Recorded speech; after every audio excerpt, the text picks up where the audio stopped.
AI идва, приятели, и заедно с вас днес ще решим дали това е за добро или за лошо. Давайте започваме.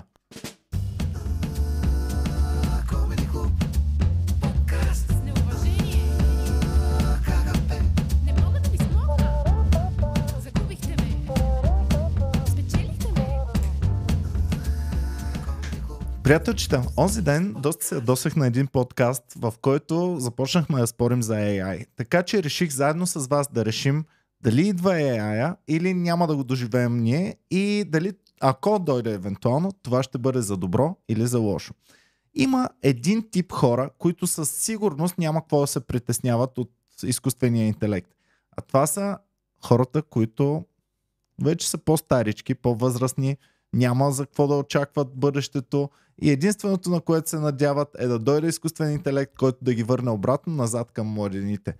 Повечето от вас обаче не са на такава преклонна възраст, която нямат притеснения за нищо и може би трябва да се замислят дали изкуственият интелект ще им донесе повече плюсове или минуси.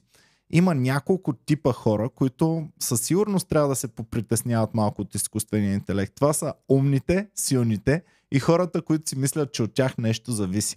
Защо? Защото да си умен вече, нека си го кажем, това не е много важно в днешно време. Умността ще бъде аутсорсната на изкуствения интелект. Всеки ще бъде еднакво умен.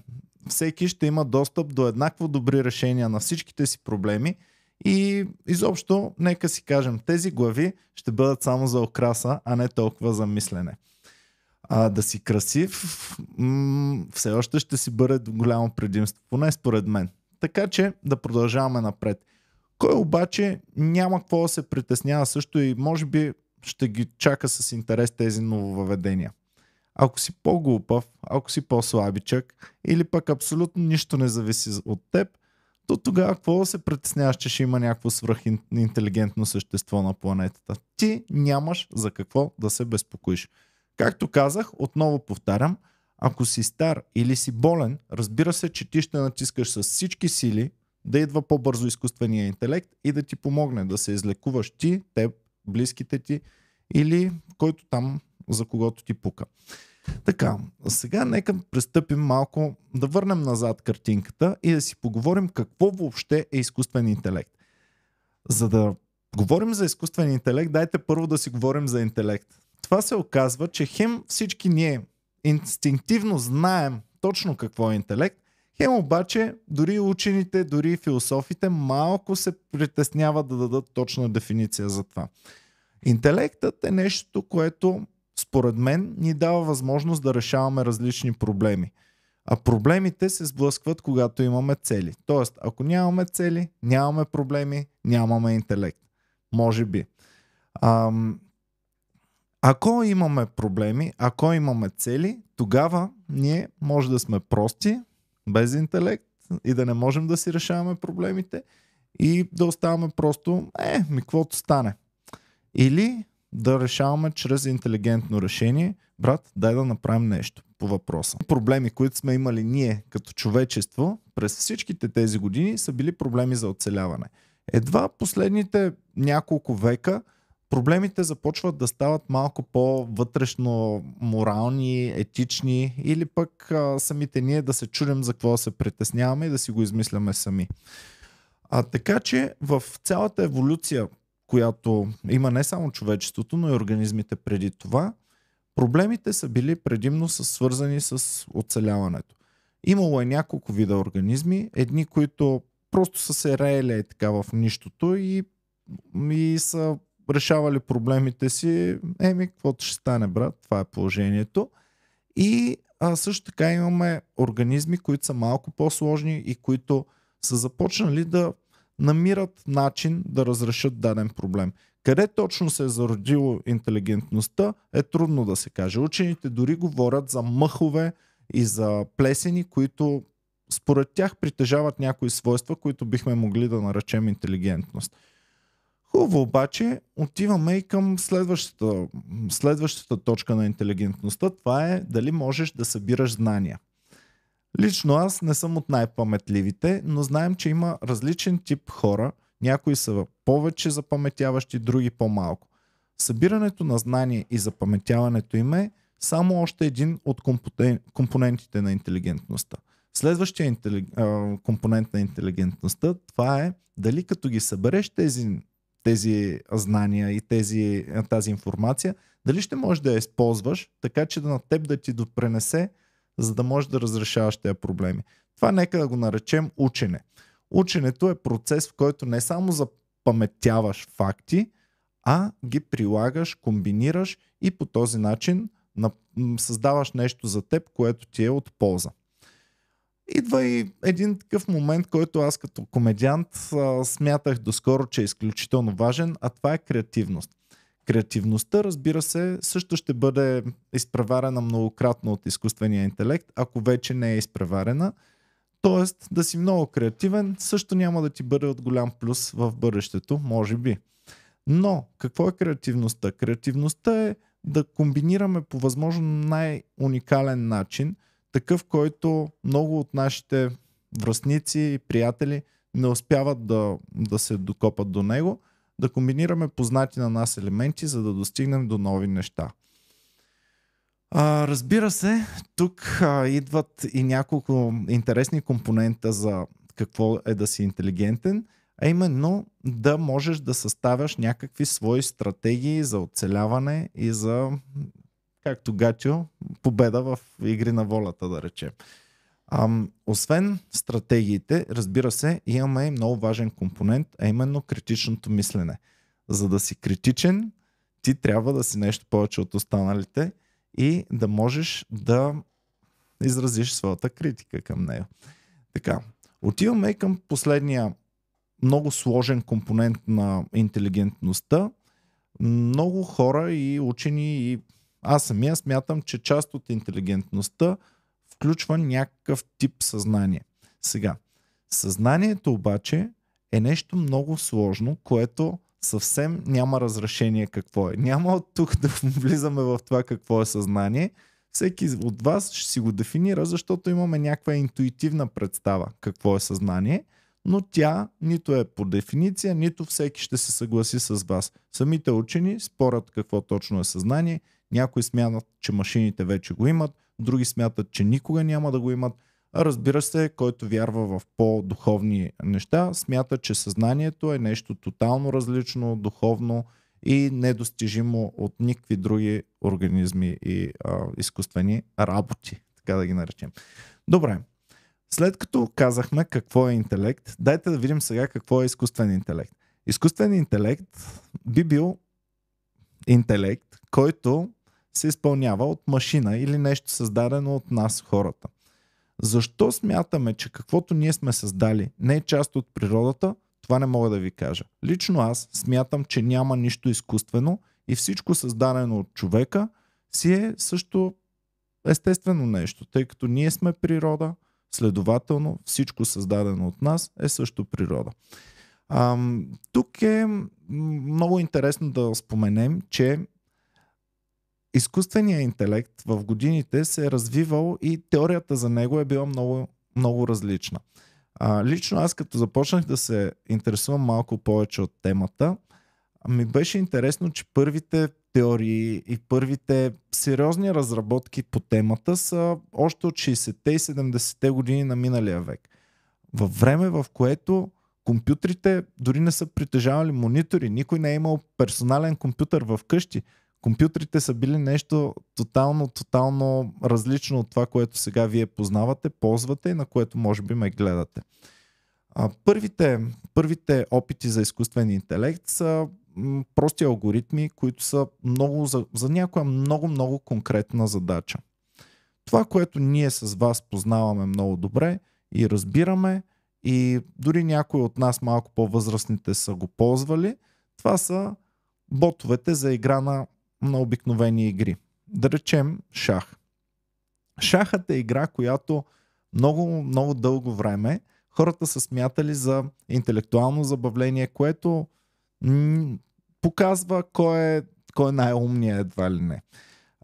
През 1997 година, през 1997, трябва да казваме вече, че за миналия век става дума, през 1997 година за първи път шах-бот побеждава най-добрия гросмайстор на света, именно Каспаров по това време. В този момент до тогава се е смятало, че компютрите няма как да надминат човека, но от тогава нататък хората започват вече да се притесняват, че лека по лека изостават зад изкуствения интелект. Аз бих казал не само зад изкуствения интелект, но и зад простите алгоритми, простите сметачни машини, като например калкулатора. Мисля, че калкулатора ни е бил в смятането много по-отдавна, но както и да е. 1997 е крайъгълен камък, в който човечеството започва да разбира, че по интелектуални дейности има начин да е не на първо място. Разбира се, следват много, много различни алгоритми. Има една игра, която лично аз не съм я играл и не ми е толкова позната, но от всички специалисти се сочи като една от много, много сложни игри, които дълги години машините не са успявали да кракнат и не са успявали да победят хората на нея. Това е играта на Go. Можете да я разгледате, да се поинтересувате малко повече. Лично аз няма да задълбавам, тъй като не съм я играл.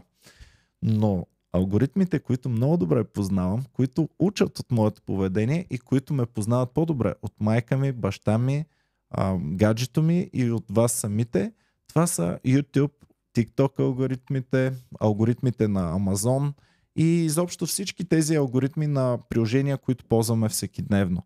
Те с съвсем малко данни, които съм им въвел, като например на какво искам да кликна, колко време ще седа в него, те са ме опознали по такъв начин, по какъвто дори най-близките ми хора не са ме опознали. Тоест, какво правят? Те са учили за мен. Научили са доста, запаметили са тази информация и след това я прилагат по толкова креативен начин, че само да се отворя апа, аз със сигурност ще се залепя на нещо там вътре. Така, какво обаче е малко по-добра представа да ви дадем за изкуствения интелект, който в днешно време все повече и повече се развива. До един момент изкуственият интелект или, айде да ги наричаме ботове, да ги наричаме някакъв тип алгоритми, са били малко по-ясни за човека. Защо? Защото програмистът създава алгоритъма и горе-долу му е ясно как функционира този алгоритъм, какво прави, може да го пренапише, да го редактира и така нататък. В днешно време обаче използваме много по-сложни алгоритми и системи от алгоритми. Самите language models, които станаха много нашумяли в последно време и заради които най-накрая сте се заинтересували от любимата ми тема, изкуствения интелект, са например ChatGPT. Всеки един от вас вече е ползвал ChatGPT и е видял и се е впечатлил под една или друга форма. Само че това не е така наречения General Intelligence, за който ще говорим малко по-късно. ChatGPT е отново един сравнително прост алгоритъм на фона на това, от което се опасяваме всички ние. Artificial General Intelligence или Super Intelligence малко по-късно. Така че нека поговорим малко за ChatGPT. ChatGPT е нещо, което за първи път успява да учи от цялата информация на света, от нашия език, не нашия, всеки език. Предполагам, че не е учил само от българския ChatGPT, но да, ChatGPT е нещо, което е създадено да учи от писмени данни, от това, което сме написали, информацията, която сме вкарали в интернет, книгите, които са написани от всички учени и така нататък. Това, което е притеснително, е, че да, ChatGPT е създаден от хора. Той е създаден, написан, инфраструктурата му е създадена, сървърите му всичко е създадено от хора. Информацията, която му е вкарвана първоначално, тя също е вкарвана от хора. Захранване от информация, която му е подавана, първо в затворена среда, в момента може би частично има достъп до интернет, но нека експертите от вас да ми кажат в момента какво е нивото. ChatGPT е създаден от хора, вкарана му е информация от хора, при което му е дадена възможност той да учи и да променя, да взаимодейства вътре в себе си чрез така наречената изкуствена невронна мрежа, нещо, което би трябвало да наподобява невроните в нашия мозък и тяхното взаимодействие. Интересното идва едва тогава. След това взаимодействие, ChatGPT започва по такъв начин да учи и да използва информацията, че след това дори на учените не им е съвсем ясно какво точно се случва. Те не могат вече да едитнат кода, който е станал накрая. Не, те могат да върнат стара версия или да напишат нов код, да го започнат наново. Но веднъж след като този изкуствен интелект е преминал създаването си и захранването с информация, вече става много трудно за всеки един от учените да разбира какво точно се случва в него и защо той дава точно тези резултати, които дава. Това е доста интересно, малко стряскащо може би на моменти, но това е което се случва. Има си дума за подобно явление, тя се нарича Black Box. Black Box е нещо, което вкарваш информация, излиза информация, която нямаш представа какво точно се е случва в тази черна кутия. Така че да, вече сме на този момент, в който не само ние лаиците не знаем как функционират нещата, но и самите им създатели също не са абсолютно сигурни по какъв начин функционират, само знаят, че става. Дай да пуснем, да видим дали ще стане. Бам, става, значи всичко е наред. Така, да се върнем обратно обаче, какви са заплахите от изкуствения интелект и вие да ми кажете дали е за добро или за лошо това, което идва. Първо, лично според мен, малко е преувеличено да се каже, но мисля, че ще ме разберете, като ви кажа, че мисленето вече е дейност, която ще възложим на някой друг, на някоя машина. Няма смисъл да хабим енергия, време и да изразходваме емоциите си в мислене. По-хубаво просто да седим, да се наслаждаваме, да се реем някъде или пък да ходим да пътуваме нон-стоп. Да, мисленето е нещо, което може би вашите внуци ще кажат: о, дядо и баба колко бяха глупави, те ходеха по цял ден да мислят за някакви неща. Така че да, мисленето е нещо, което е заплашено от... не е заплашено от изчезване, но ако искате да бъдете наистина умни, не трябва вече да мислите, а директно да спазвате това, което ще ви кажат по-умните от вас машини. Защо е неизбежно това нещо? Това цялото с напредването на изкуствения интелект е неизбежно, защото хората постоянно искат прогрес. Хората искат по-добри варианти, хората искат повече и хората... Нека кажем, че хората искат по от всичко. По-много, по-хубаво, по-умно, по-безгрижно, по-весело и така нататък. След като хората искат повече от всичко, те се стремят към прогрес. Този прогрес води към подобряване на машините, подобряване на алгоритмите, подобряване на изкуствения интелект. В един момент някои от тях ще разберат, че това е леко опасно, но те се конкурират с всички други държави, всички други милиардери, всички други огромни корпорации.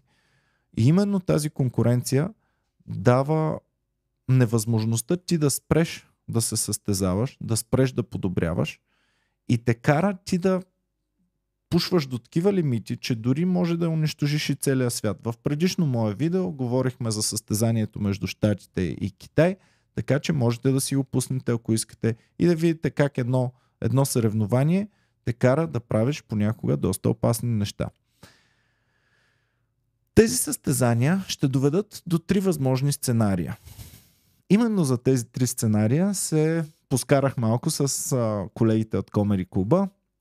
Ако искате да се развеселите, можете да гледате видеото ни в Comedy Club подкаст канала. 3 възможни сценария според мен са следните. Сценарий 1. Подобряваме изкуствения интелект до такава степен, че той започва да прави страхотни, само добри неща и на никого не вреди. Било то по собствено решение или решение на хората, които го притежават. Китайската държава, руската държава, американската държава, някои от милиардерите на света. Така, това е вариант 1.